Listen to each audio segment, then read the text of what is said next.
honorable court. Please be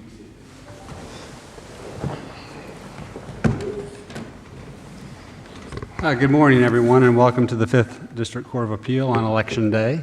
Thank you for coming on this special national day for us. We have 3 cases today. We'll begin first with case 23-3234, Wolf versus Williams. Counsel, are you prepared? All right. Please approach.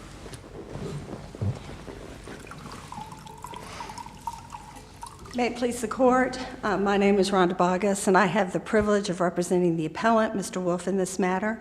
We are here. If I could stop you, Ms. Bogus, I thought we made special provision for the time today, but I could be mistaken about that. Was there not a 10-minute, an extra 10 minutes added? Yes. Okay, yes, Your I Honor. just see 20, so not to get in Judge No, McBurn's that's way, fine. but That's different than I think what we ordered. So 30 minutes per side was what we ordered? I Okay. believe, is that correct? I mean, you don't have to take the whole time. I think, was that not? It is. It's 30 minutes, Okay, and then on so- the appellee side, it's divided 20 minutes between the appellee and 10 minutes between the Florida Justice Association. Okay. Do you have any rebuttal? I time do. you want? I'd like to reserve 7 minutes. All right. I think we got it all together, right? All right. Sorry, Judge McBurn. No, No please, problem. thank you. No, I appreciate you bringing that because I do tend to like to take my time. We are seeking a reversal of a final judgment against Mr. Wolf for numerous issues. One of the primary ones that I do want to speak about is the use of the term defense organization from the very beginning of the trial through the end, from the opening PowerPoint presentation to the ending PowerPoint presentation. And I think we put in the brief, it was 48 different times. And the argument that the plaintiff said is this was not inferring liability insurance. This was just getting into the financial bias of the experts. But the financial bias of the experts, if you're asking an expert who gave you August, let me ask you about that, if I may. You would agree that was fair game, financial bias. Absolutely. And your quibble with Judge Anderson was he should not have used this term. He should have used another term. No, it's a little broader than that, Your Honor. So you think he used the right term? I think you could use the term defense organization if you are asking the very limited question when you have to ask the Bosher question. You know, what the financial analysis, the financial relationship between the experts and the defense. But that's not what they did. Well, and I appreciate your candor. Thank you. So on behalf of your client, you don't believe that term defense organization is radioactive. Just the use of it is not a problem in and of itself.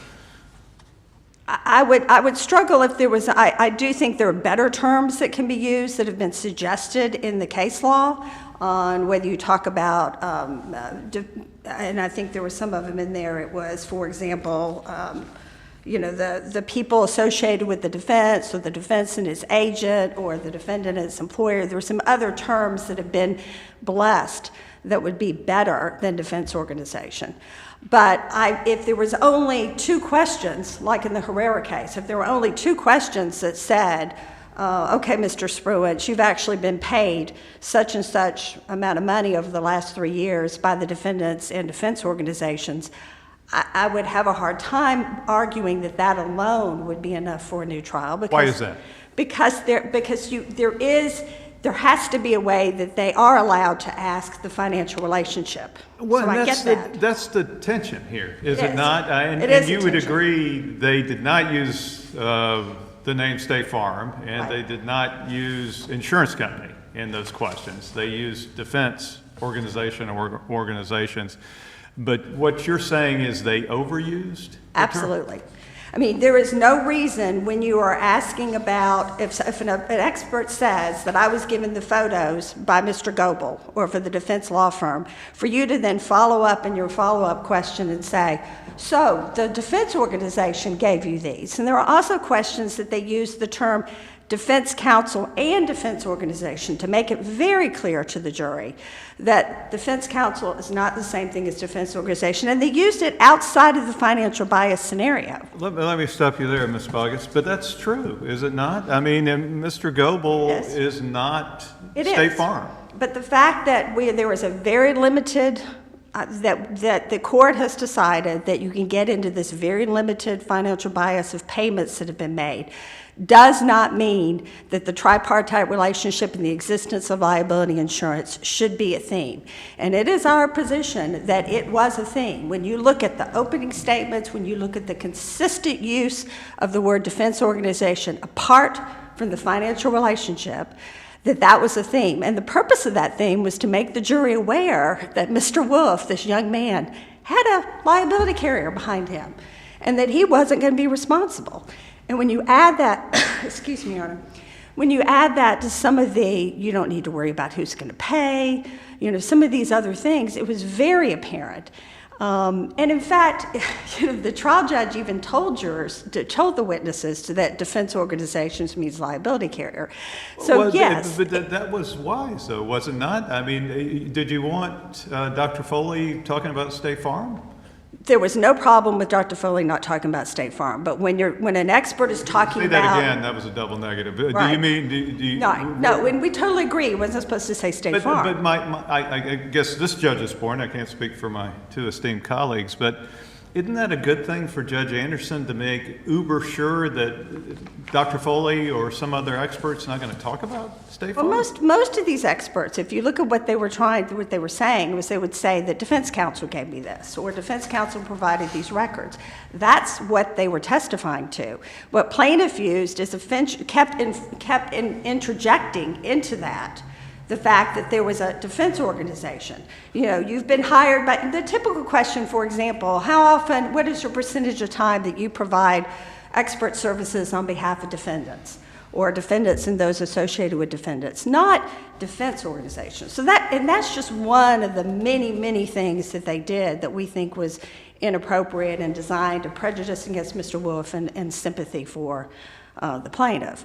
And it's an intentional theme. Most of the cases involving the references, and they're mostly, references to the Bosher financial relationship, make it very clear that if it's only one or two questions, if it's limited, if it's carefully couched and limited so that the jury, maybe as one, I think there's a concurring opinion on the 50 CA, one of y'all's decisions, that talks about maybe the smart juror will figure out that it's insurance, but the naive one will not. There's no way that a juror here did not understand that there was an insurance company behind these experts. And then when you combine that with the inability to cross-examine what retail value was, with the inability to Well, let me ask you about the cross-examination issue. That testimony was never proffered, correct? I would disagree with that. I think there was an offer of proof. If you mean was there a witness called up and question and answer, there was not. Well, that's a proffer. That is one way of doing a proffer. And in fact, this court has said that is not the only way to do a proffer. You also can provide information to the judge so that and I think that's the Williams case by this court, that talks about there's very different ways. And not only this idea that there wasn't a proffer, the trial judge very much knew what was going on. And I'll tell you one of the things that he put in there. He actually said exactly what was going to be said and what the answers were going to be. And everybody knew that what the answer was. And the trial judge not only found that he was not going to allow it because he thought it was speculative, but the trial judge also said that it was a 9403. Well, how do you do that if you don't know what the substance of the evidence is? This idea that there wasn't a proffer didn't come up until post-trial. Post-trial, when the plaintiff's counsel said, "Oh, Your Honor, your decision was correct. Your decision that you made, knowing the substance of the testimony, was correct." Help me understand. Was there a request of Judge Anderson to proffer this testimony? to have the witness called up, no. There was actually statements in there that said, I'm going to ask him this, he's going to say this, I'm going to ask him this, he's going to say this.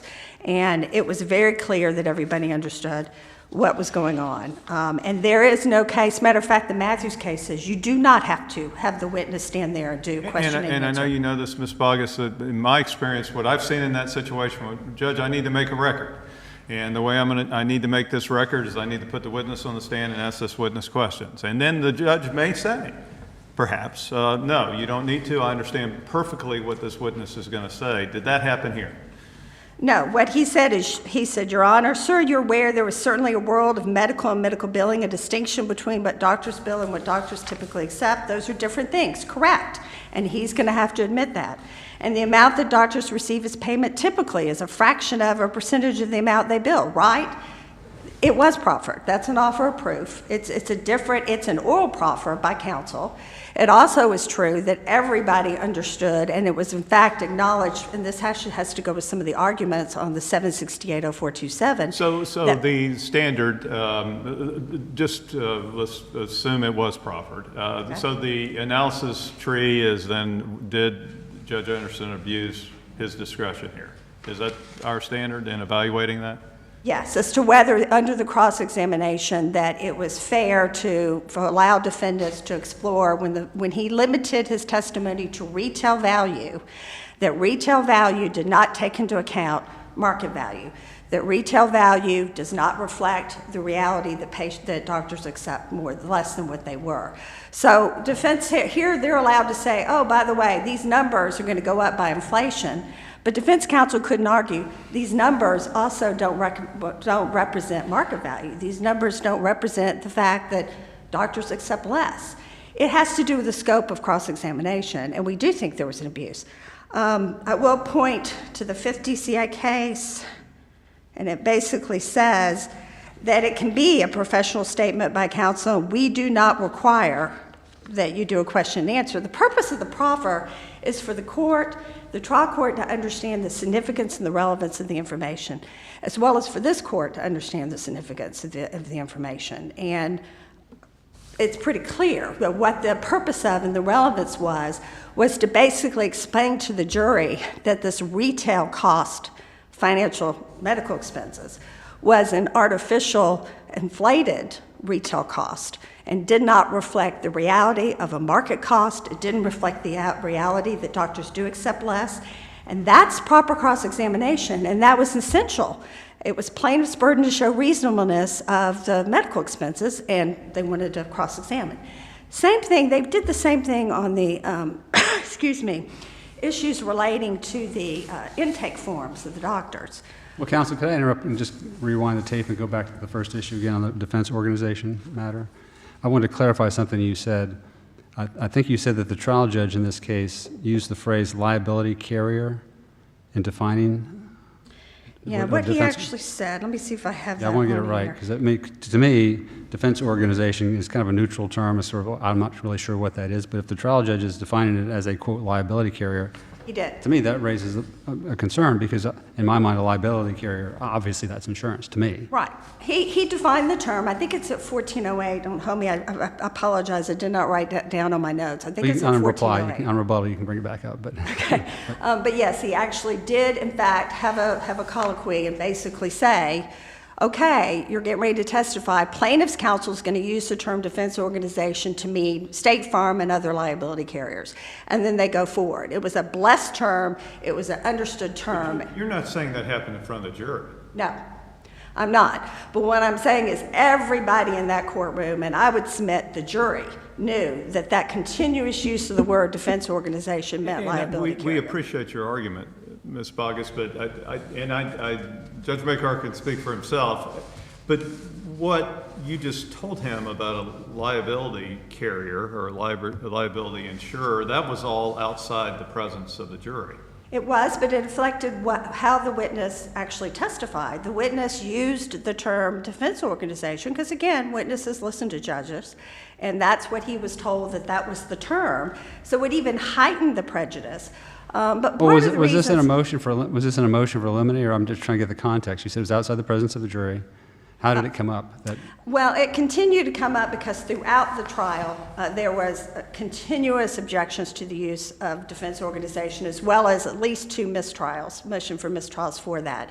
It was a continuing issue, and before, I think it was after Mr. Spruance and before the next expert came up, it was a conversation, probably by the judge, to continue not having these continuous objections in relation to what So the defense. judge knew what they were saying? Oh, yeah, everyone knew what they But were the jurors saying. weren't made privy Everybody. to this discussion? No, the juries did not hear it. What the juries heard from the opening PowerPoint presentation to the end, these witnesses were hired by defendants and defense organizations.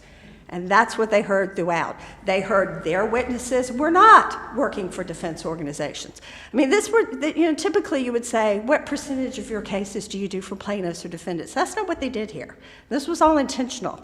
This is not a minor 1 or 2 comments that just happened to come in. This was the theme. So I do think it was prejudicial. I do think that even the naive jurors realized it was liability insurance. And I think particularly in this type of case, this is what you end up with, is a very high threshold. So we have that issue. We have the fact that the closing argument, and I would suggest you look at the PowerPoint of the opening argument, and it looks like a closing argument. I mean, it does. It's very argumentative.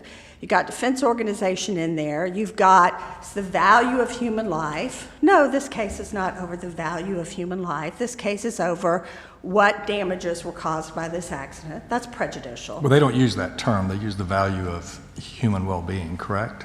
You're right. You're correct. It is value of human well-being. And that's different than true value of life argument. I don't think that the picture that shows the scale that has the value of human well-being and damages, that is not what the jury is being asked to calculate. The jury instructions do not say you are to determine the value of the human well-being. They were supposed to determine what damages were caused, what past medical expenses, what reasonably certain future medical expenses. And yes, there is intangible damages in there, but those intangible damages have instructions, and they're not designed to just be, the value of the human life and the human well-being and all that. I know it's an amorphous standard, but it still is a standard.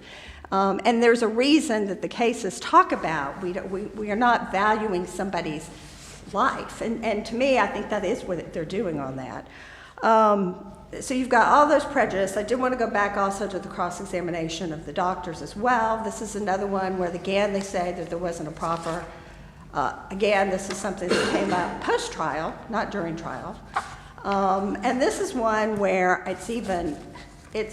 we want questions on 2 forms that are in the record that we all can see. The forms were proffered.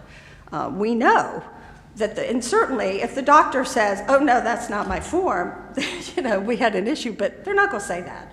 That was their form. Are you referencing the 2 intake forms? Yes, sir. Okay. And those are the 2 intake forms. One was a subject of an order in limine, that was Dr. Main, and then there's also one that was discovered during trial. And both of those, again, and defense counsel wanted to be able to explore those because they basically showed that these causation opinions that were formed on that first visit were with knowledge that this was a person who'd already retained. Doesn't the an attorney. Worley case clearly kind of cover that issue? The Worley case? I absolutely disagree. I totally And why is disagree. that? Because you're not talking. The Worley's dealing with getting information from the client or from the attorney as to whether there was a referral to a doctor. The fact that what we're dealing with is an intake form where the plaintiff coming in to see a doctor tells them, I have retained an attorney. There's nothing about a referral. In fact, there are no LOPs in this case. There's no referral. There's a statement in the trial court that there's actually no referral in this one. This was not a privileged communication. The fact that somebody has an attorney is not privileged. The fact that the client told somebody, and let's assume even if it is, the fact that the client told a doctor that they had counsel is also not privileged, and if it's privileged, it's been waived. This is not the confidential communication between the plaintiff and the defendant, and the plaintiff as to whether to go to this doctor. This is just a simple knowledge of that this doctor knew that at the time that the plaintiff went in, that she was she was represented by counsel. And the real reason, one of the reasons, and defense counsel articulated this to the trial judge, is one of the doctors, I think it's Dr. Silva, was like, well, I don't know how many percentage of my practice is made up of people seeking automobile crash injury claims. I don't know that. But he had an intake form. He had a standard intake form that asked, have you retained an attorney for this accident? And defense counsel wanted to be able to bring that to the jury's attention as something for them to take into account when evaluating the credibility of this doctor. And again, they were deprived from that issue. So that was another one. So we've got all these different limited cross-examination questions combined with all the prejudice related to defense organization, the argumentative opening. There was also a mistrial. There was a statement that we had suggest was vouching, that we had to determine, before we came to trial, we had to determine were the injuries that she is claiming caused by this motor vehicle crash, that was vouching. There was a mistrial on that one. This is a very unusual case in that there are 4 mistrials that are actually at issue in this case. It is to say it's preserved is an understatement. It is throughout the trial continuous objections that were overruled. And we would suggest that resulted in an unfair verdict, unfair trial. Did want to bring up the issue 5, which is the 768-0427, and I respectfully suggest that perhaps the FGA brief is bringing up issues that really are not before this court. I just want to, as an appellant, the issue came up on a motion in limine as to the presentation to trial as to past and future medical expenses only. It was heard at trial. So the posture at that time was that, and in fact, the court said, okay, if I say that this applies, what does this do? How is this going to, we're at trial. So if I say the statute applies, what is it? And the answer was that it would allow evidence in the amount of payments made on behalf of the health insurer and evidence as to, the Medicare analysis into the future. That's all that was asked because of the procedural posture of this trial. Those were the only 2 issues, which is really like subsection 2 of 768. So is your client's position that HB 837-768.0427 applies retroactively to this case? I take it applies to this case, but not because it's retroactive, because retroactivity only applies when you're talking about a substantive position. It is our position that it is a procedural law, and because it's a procedural law, the presumption is it applies to every litigation after the effective date, and that you don't have to do the retroactive analysis. Does the legislature have the constitutional authority to say when a law takes effect? No. I mean, that. It does not. Well, when it takes effect, but not whether, and it did. And it takes effect. So we're saying it took effect and it's procedural. And the legislature said that Right. it took effect on this specific day. It does. And I misspoke. What I meant is they do not have the right to, or they can express their intent as to retroactivity, but that ultimately is a decision for the court as to whether something should be applied retroactive. What I'm saying. Well, isn't that a separation of powers issue? I mean, for us to get in the legislature's business, the legislature has told us that this will take effect on a certain day at a certain time, and then we're going to back engineer this to say it applies to cases that causes of action that accrued before the date? No, I would suggest that first off, under La Forêt, it's for the court to decide whether something is prospective, whether it is a procedural, remedial, or substantive matter. It's also for the court to decide if it's a substantive matter, what the legislative intent was in terms of retroactive effect. That ultimately is a court decision. That's the La Forêt decision and others, also in Love. But if you look, but they're also. Is it our decision to say when it took effect? Well, we know when it took effect. The law's in effect. It's whether it applies to this litigation. And if it's a procedural, the law is very clear that if it's... Shall apply to causes of actions filed after the effective date. What do you make of that, Ms. Bogus? My personal opinion is that that means that there is an intent there to apply certain things retroactively. Where is that in the language I just Because read? and again, this is a little different than the SAP decision. When you say it applies to all cause of actions that were brought, it's not causes of action that accrued, it's cause of actions that brought. The statute of limitations only applies to things that causes of action after the effective date. But the general provision is it is in effect on the date that's try as I might, I'm having trouble understanding. It shall apply to causes of action filed after the effective date of this act. Are you saying this action was not filed? Or this action was filed after the effective date? No, I'm not. So I am taking the what position. do we do with that? What do we do with filed after? Well, that is the legislature's, that is an intent expressed by the legislature and to provide guidance on the substantive portions on whether they are to be applied retroactively, and if so, to what extent. But what we're dealing with is a provision, and the law is clear also that you look at each subsection, look at La Foret, look at the Crane decision, that you look at each subsection of the act and you determine is that procedural. If it's procedural, it applies. If it's procedural, it applies, and you don't have to go to the legislative intent. If it's substantive, then it doesn't apply because of that provision that you just cited, because this action was brought after the effective date. But we also have the provision that says that is the effective date. But I think my point, one of the things that I'm a little concerned, and I'm seeing in my rebuttal, is that we're getting a lot of the arguments that are presented, I have to say, were not really before the court, because the only thing that was asked for was the application to what evidence could be brought in on the past and future medicals. And some of these other issues, I was trying to I agree it was relevant to that, though. This new provision was relevant to that issue. Yes, it was. And that's why there was a motion to eliminate and a request to be able to bring in the medical insurance for the past and also to ask Mr. Spruance to deal with Medicare reimbursement rates on the future. That is the extent of what it was before the court. So, I'd be glad to address some of the other issues that have been brought up by the FGA, but that the only issue that was actually litigated was that specific one. And it's our position that that was just a procedural one.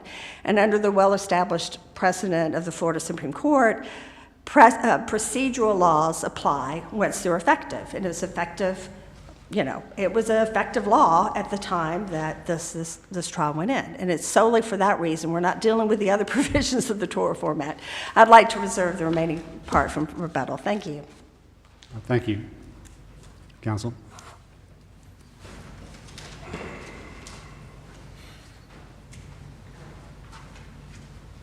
So just to clarify, you'll have 20 minutes and your co-counsel will have 10, correct? That's correct, Your Honor. May it please the Court. I'd like to begin with a question that you actually asked Judge Makar, which is, how did the term defense organization arise in context of trial? I attended all of the days of trial, and I can tell you exactly how it came up. This colloquy between the experts and the court came up outside the presence of the jury each time an expert witness was called to the stand to explain to that expert witness the term that we were going to be using in lieu of insurance companies. That was never brought up in front of the jury, and it was not something that the jury was ever cognizant of. So I think it is incorrect, based on the record, to suggest that the jury was aware that defense organization stood for insurance company. What I hear you saying, though, is that behind the scenes, with not the jury present, everyone understood that it was insurance companies. That's correct, Your Honor. Because, and this is what I want to get to, which is Vasquez and Herrera. Because in Vasquez, this court held that it is proper to inquire into bias of an expert based on payments made by an insurance company. But as your honors are very aware, we can't bring up the existence of liability insurance in front of the jury. So the question is, what term do we use? And this term, in Vasquez, the term that was held not to imply insurance was the defense or its agents. In Herrera, it was the defense counsel's employer.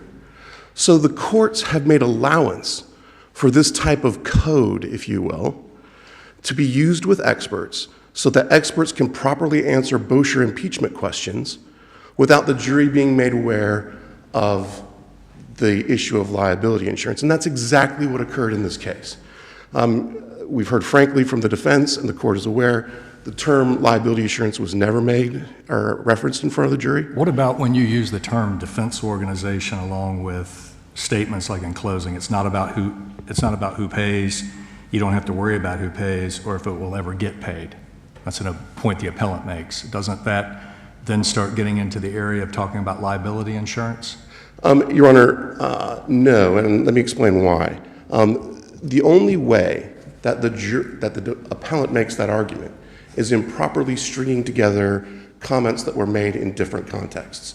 A mode of appellate argument that the Supreme Court has specifically condemned. The argument of you don't worry about who pays the judgment or if it ever gets paid is proper. And we cite the cases for that in our brief, which are Cascanet and Hollenbeck.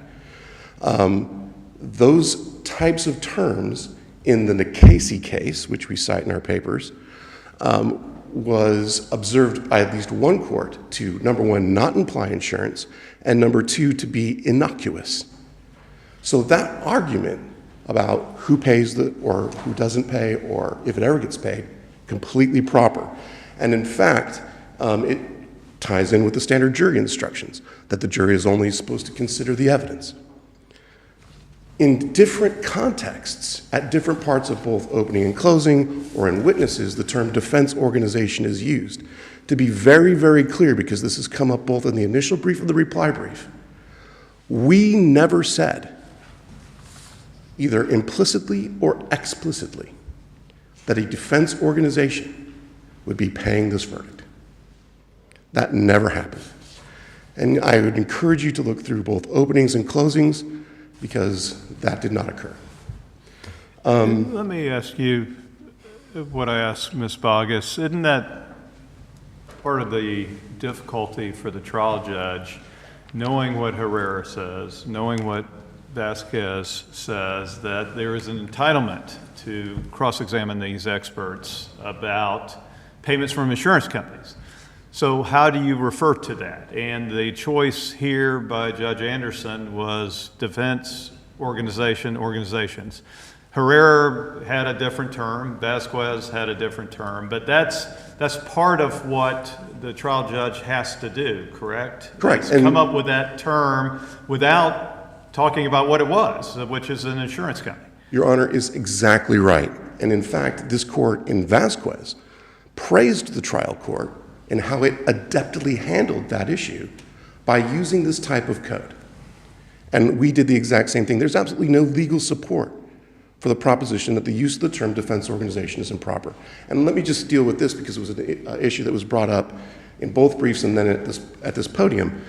If a term is not improper, if a term is correct and within the bounds of the rules that is allowable by the case law, it does not become improper through repetition. If the term defense organization was proper the first time it was used, it was proper the 48th time it was used. So what I hear you saying is if the plaintiff's attorneys used defendant and used it serially through a trial 100 times, it's proper and they could use it 100 times. Now, the jury might get tired of hearing it, but there's nothing untoward about that. That is exactly right, Your Honor. And you bring up an interesting point. This is something else I want to touch on, which is that we could have said something else. Well, the fact that there may be another proper term we could have used doesn't make defense organization improper. There's just simply two different ways we may have referred to this. So to understand what you just told us, the rapidity of something that is not improper is not, it doesn't become reversible error just by virtue of it being used a lot. That's right. And I would like to just touch on one other thing on this topic, because again, it was brought up.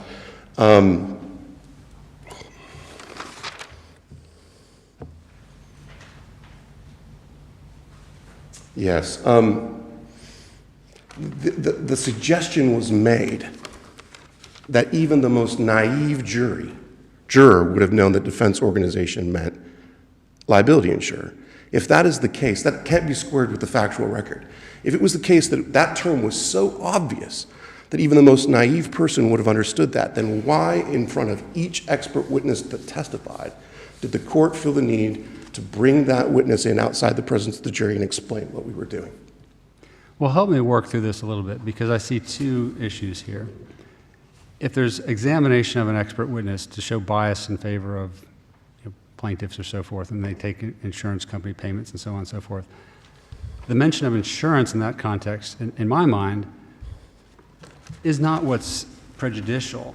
What's prejudicial is the other issue, which is, I thought that you can't mention insurance because you don't want the jury to know that in this case, there's insurance to cover the judgment. In other words, we don't want them to be biased by saying, oh, yeah, we'll just enter a judgment, have a judgment for the plaintiff, because the plaintiff has insurance.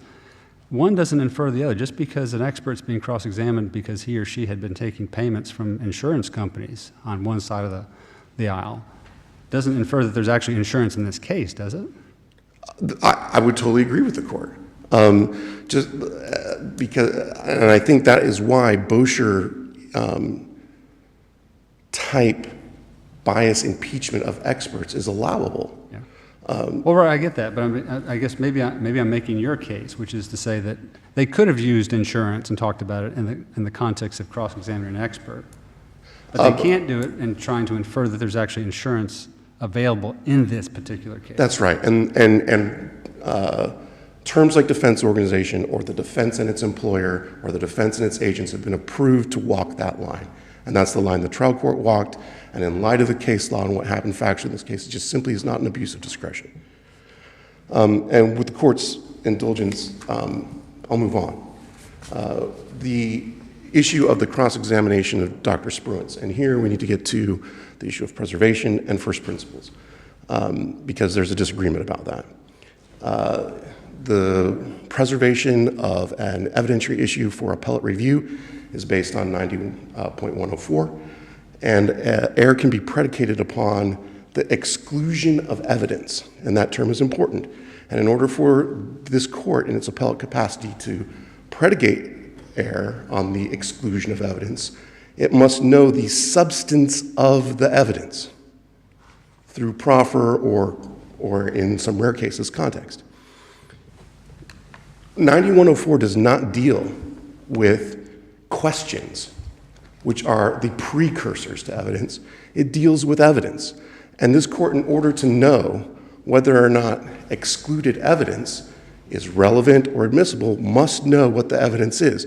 And in case after case, which we have cited in our briefs, this court and the Supreme Court, when it comes to testimony, means... What do you do with Ms. Bogus's argument? She just made it, you heard it, that Judge Anderson knew all that, and that's the way he went through the algorithm of weighing the probative value versus the prejudice. And if he didn't know it, he couldn't have made that analysis.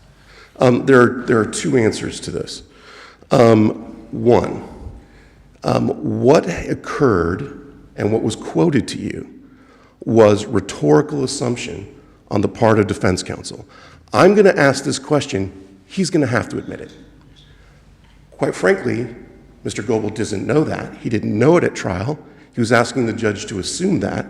He cited no deposition testimony, no deposition testimonies in front of the court, and there's absolutely no factual record that the assumption that he was making and he was asking the trial court to make was actually correct.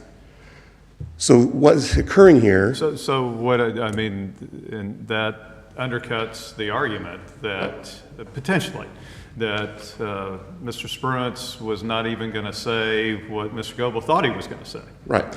And then above and beyond that, if we go But if that's true, then we needed a proffer. We needed a proffer. And let's assume that we get past that first hurdle, Your Honor. Then what basis does this court have to review the decision of Judge Jay? Judge Jay made a 9403 ruling.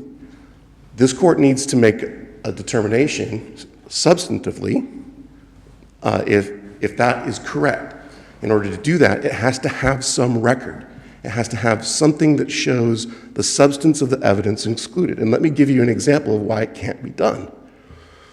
They wanted to put in testimony that some unspecified doctors, for unspecified reasons, would accept a fraction of what they bill as payment for medical services rendered. Objections are raised to that. 9403, collateral source. What record does this court have to do that 9403 balancing test at this point? It has none because it doesn't know what Dr. Spruance was going to say.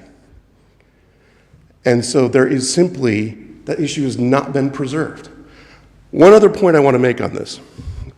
We have cited carefully and laid out before this court a number of this court's decisions and the Supreme Court's decisions on preservation.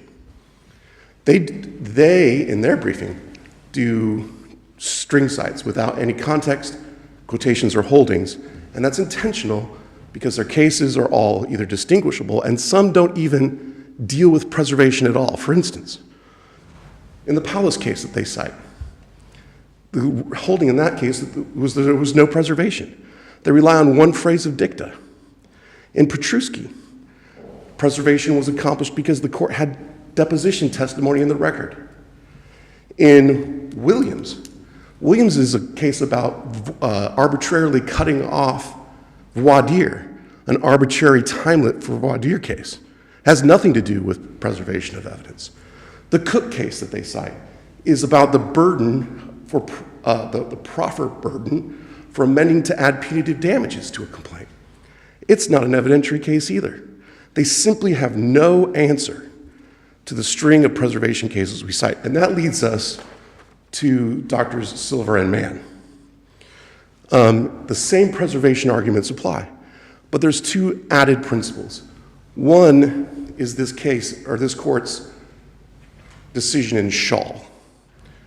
They say the court knew exactly what was going to happen because it had the intake forms.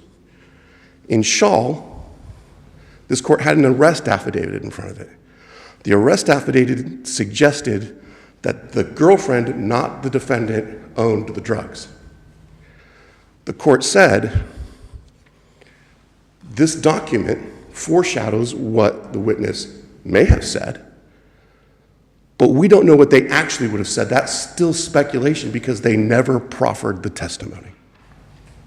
So they want to use this intake form as their basis for saying, well, the court knew what it was going to say. That is directly rejected in Shaw.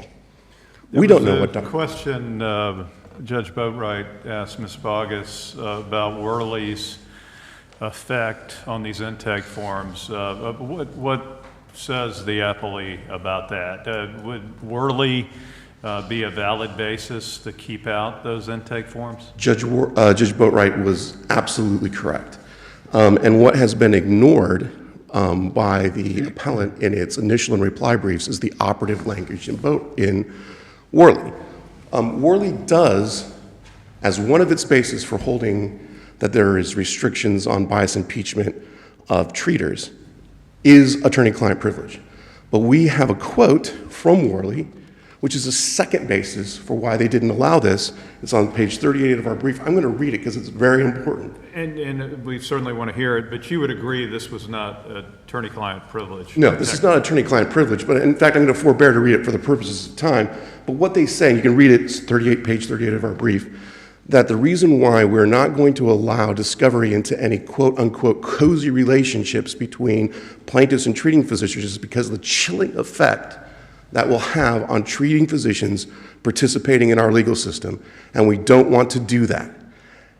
And so that was another basis for not allowing the kind of full panoply of Bocher-type impeachment when it comes to treating physicians. And above and beyond Worley, there is the Beleza case. And the Beleza case is directly on point. In Beleza, there was attorney references in the medical records, which the defense wanted to bring out. The court, relying on Worley, said, that's not admissible. Beleza and Worley are directly on point, and even if we get past preservation for Drs. Silver and Mann, substantively, what they wanted to do was not allowable. The improper arguments. In this case, I'm going to rely mostly on our briefing. What about the statement made calling the plaintiff a victim and then the statement, she stuck with this for a crime she didn't commit? Weren't you saying that Mr. Wolf committed a crime in this case? So, Your Honor, in all honesty, I don't believe that was said. That was the statement made in closings, though, correct? The statement made in closing is that she's sitting here stuck with the consequences of a crime she didn't commit. That was the statement made. But let's assume that that argument was made and the objection was objectionable and improper. Well, let's assume that for the sake. Was the curative instruction enough to fix that? That's exactly right. So the question then becomes, at that point, what is the trial court supposed to do? And the answer to that is found in the Jennings case, which we cite in our brief. Generally speaking, the use of a curative instruction to dispel the prejudicial effect of an objectionable comment is sufficient. So in order to prevail, they would have to show that Judge Anderson abused his discretion in handling that issue exactly like the courts have told him to handle that issue. In other words, in the teeth of all of this case law, and this is to invoke the terminology used by the courts in abuse of discretion, they would have to show that no reasonable judge would have given a curative instruction, and that any reasonable judge would have recognized that a mistrial was an absolute legal necessity and given one. They make no serious effort to make that showing. They just make a fiat argument. It was incurable because we say it's incurable. That's not enough to carry their burden.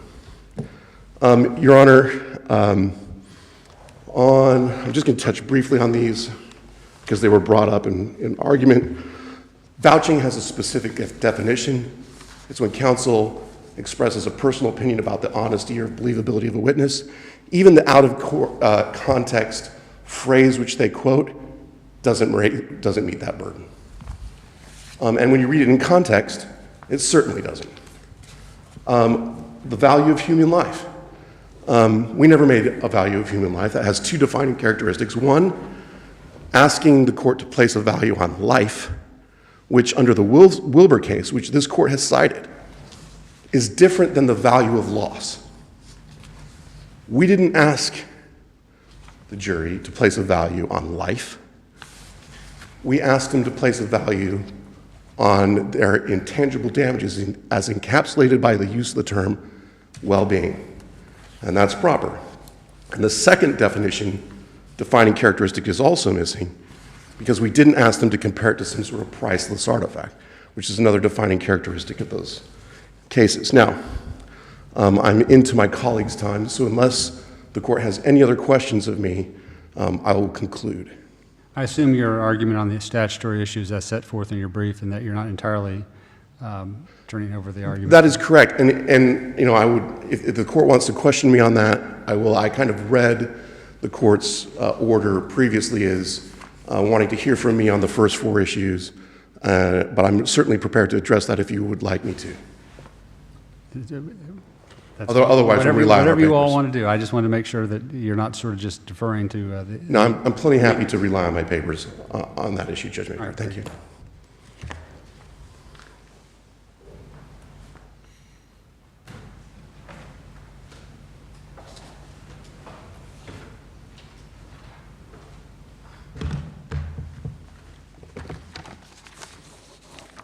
Good morning. May it please the court. Dimitri Pedoves for the Amicus Curiae, the Florida Justice Association. I'll be addressing the fifth issue, which is the retroactive application of 768-0427 Florida statutes. And there are three primary arguments I'd like to make. And those are, one, that the legislature has the power to decide the temporal applicability of its own laws. And that power comes from the Constitution? Correct. And there's actually a specific provision on point. It's Article 3, Section 9 of the Florida Constitution. And it says, each law shall take effect on the 60th day after adjournment, signed die, of the session of the legislature which enacted, or as otherwise provided therein. So that provision of the Constitution recognizes that the legislature can provide in a law when the law should apply. So that's the first argument. The second argument is that here the legislature did just that. In Section 30 of the Act, the legislature made very clear its intent that this law shall apply to cases filed after the effective date of the Act. And then my third point is that any contrary construction would raise constitutional concerns. Well, let me ask you this. Let's assume that this law we're looking at today is clearly procedural, okay? Clearly procedural. Yet the legislature in the statute says, well, it'll only be operative prospectively. But we know that the court has held, Florida Supreme Court, that procedural laws apply across the board to all cases, whether it's prospective or retroactively. So can the legislature take away that power? So I disagree with your characterization of the Florida Supreme Court's case law. It hasn't held that procedural laws always apply retroactively. What it's created is a set of dueling presumptions. So it's just a presumption, and opposing counsel used that same term. So if it's substantive, you presume it applies prospectively. If it's procedural, you presume it applies to pending cases. But like any presumption, a presumption is defeated by contrary intent. And here we have this clear intent in the act that the legislature's given us to defeat this presumption. And we have case law from this very court acknowledging that. For example, but what if it's a substantive law? Can the legislature say, well, we're going to apply this retroactively? Yes, and there's cases that talk about that. You do a two-step test. First, you look at what has the legislature said. And then if it's clearly said we want to apply this retroactively, then the court starts looking at constitutional concerns, like would this violate due process to apply this law retroactively? Okay, so the substantive procedural dichotomy is essentially a judicial creation. Exactly. There's nothing in the Constitution. You won't find that test in there. It's just something that courts... I mean, you will find that the Florida Supreme Court has the power to enact rules and so forth to deal with procedure, and the legislature can overrule them and so forth at a two-thirds vote or whatever. But these presumptions. But the test that has evolved is a judicial creation. Correct. And it just stems from the fact that generally laws operate prospectively, and courts should read laws to avoid constitutional concerns. So that's why they created this dueling presumption system. It's not some constitutional command. There's nothing in the Constitution that says the legislature cannot decide the temporal applicability of a law if it's procedural. And that also wouldn't make sense, because then some parts of the law that were substantive would apply on a certain date, and then some parts of the law that are procedural would apply on a different date. Is Section 30 procedural? So Section 30 is just the part of the Act that says when the Act applies. So I don't think it matters whether it's procedural or substantive. I guess it is procedural, but Section 30 it's not even in a statute. It's just part of the law, the session law, that says when it shall take effect. There's other parts of it too. There's a Section 28 and 29 also talk about. What about Ms. Bogus's argument that we have a narrow band of controversy here as far as what part of this law actually applies to this case? Is the position of the amicus consistent with that? Yeah, so the HB 837 did a lot of things. Here we're only talking about one of the statutes it created, 768-0427. And it seems we're only talking about one subsection of that statute too. They weren't very clear about that in their filings below, but it seems we're talking about subsection 2 of the statute, because what they asked for in their motion in limine was to limit the introduction of evidence to what's allowed under the statute. And so they seem to be talking about subsection 2. They wanted to get in evidence of collateral source payments. They wanted to get in evidence of Medicare eligibility. And these things, the Florida Supreme Court has said, is not admissible. But they were trying to say, well, this statute now applies, and this statute lets us get this stuff in. But the legislature has told us that this statute applies to cases filed after the effective date. This case was not filed after the effective date. It was filed before. So the text seems pretty clear. So the whole premise of their argument really rests on this notion that the legislature doesn't have power to decide the own applicability of its laws, or that a court can change what the legislature has said. And there's a case law in point that says, no, courts can't do that. We cited the In Re Florida Evidence Code on page 15 of the amicus brief. And that was a case where the evidence code said it was going to apply to causes of action arising after a certain date. And the Florida Supreme Court said, well, we really think it would be better if it applied to all pending cases. And in fact, the bar had requested the Florida Supreme Court to do that. But the Florida Supreme Court said, we don't have the authority to do that unless we find the entire law to be procedural. And that's because the Florida Supreme Court has exclusive rulemaking authority over procedural matters. So the only way it could change the applicability provision of a law was if it was entirely procedural. So it was something that was within the Florida Supreme Court's purview. But HB 837 is not entirely procedural. There's substantive elements to the law. For example, the law creates a rights to attorney's fees, which courts have recognized as a substantive matter, the entitlement to attorney's fees. So there you have Florida Supreme Court holding, recognizing that it can't change what the legislature has said about one of its own laws.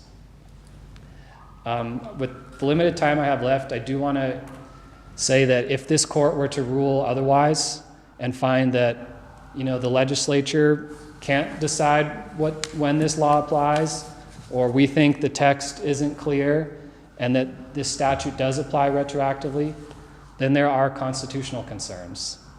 That's because if a statute conflicts with a Florida Supreme Court decision on a matter of procedure, then it violates the Florida Supreme Court's rulemaking authority. And here we have multiple conflicts. The statute conflicts with decisions on the collateral source rule. As I mentioned, they were trying to get in evidence of insurance payments. Under the Florida Supreme Court's decision on the collateral source rule, that evidence is not admissible. They were also trying to get in evidence of Medicare eligibility. And again, under the collateral source rule cases, that evidence is not admissible. So we have a direct conflict between the statute. This court doesn't need to address that, doesn't need to reach that if it agrees with the trial court that this doesn't apply retroactively. But if it does disagree with the trial court, it would need to reach those constitutional issues. And then finally, I'll ask this court to please write an opinion on this issue. This issue has been addressed by many trial judges. By my last count, 120 trial judges have ruled that this doesn't apply retroactively, but a small subset, 7 judges, have ruled that it does. And this issue keeps coming up in trial courts. So if this court writes an opinion on this, that will bind all the trial courts in the state, and that will stop parties from having to repeatedly litigate this. Unless this court has any questions, I see my time has expired. Thank you, counsel. Thank you.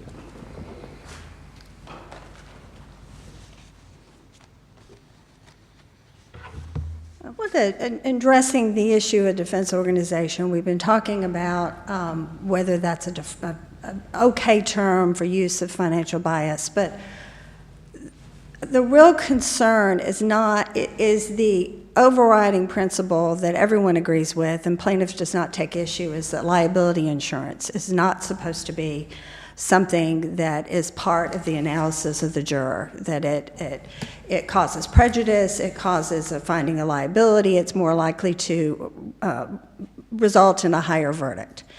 And so the idea that we have this limited area in which plaintiffs are allowed to deal with the financial relationship and the financial bias between the expert and insurance companies that have the insurance company that hired the attorney and is defending the insurer does not negate that entire principle that liability insurance is not supposed to be a feature. And therefore, the use of that term and to take that small section of financial bias and to expand that through opening, through closing, through conversations on every single, even their own witnesses, when it's really questions and they say, oh, we criticize because you use the firm defense organization instead of attorney. Yes, we did.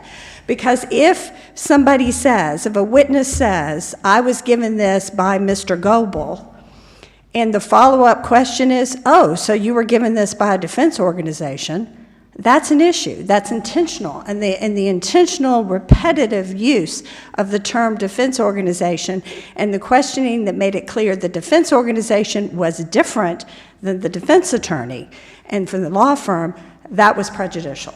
But here it was. It was different. And so we come back to what I asked you in the beginning. How do we reflect that in a jury trial? I mean, we know Mr. Goebel is not State Farm. We know Mr. Goebel is not a defense organization. We know Mr. Goebel, I know what Herrera said, but I don't think he works for State Farm. So how does a trial judge characterize that? You limit it to the financial bias questions, the Bosher questions. That's what you do. And you don't allow it to be a feature of the trial, and you don't allow over objections the use to be used in contexts that have absolutely nothing to do with financial bias. Every one of the decisions, the Herrera, the Nikkei, I don't know how you say that, Vasquez decision, they talk about adeptly, Vasquez actually says, adeptly prevented, that the judge adeptly permitted evidence of possible bias without it being a feature of the trial. This was not, with all due respect to the trial judge, adeptly limited. This was one of the main features of the trial. I also want to address the proffer issue. I would submit that if the decision of this court is you have to do a question and answer on every one when everybody knows the substance and there is no debate as to the fact that retail's market, that would be new. And you heard it too, Ms. Bogus. He said, we didn't know what is it Dr. Spruance or Mr. Spruance? Mr. Spruance. We didn't know what Mr. Spruance was going to say. And so how in that situation can we evaluate it without a proffer? Because everybody, and it's very clear, in fact, that's why we have 768-042, everybody, the judge, the defense counsel, and the plaintiff's attorney, all recognize that the answer to that was that the amount paid to medical providers was in fact less than what the retail value is.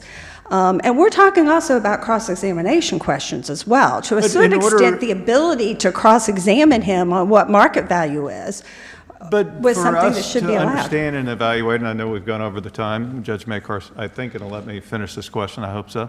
But in order for us to evaluate how bad it was, wouldn't we need to know what the differential was there of what Mr. Spruance was going to say? It doesn't matter what the percentage is. Why wouldn't it? Because the argument is that you, jury, in determining what the reasonable valuation is, because again, they weren't going to submit what the numbers were.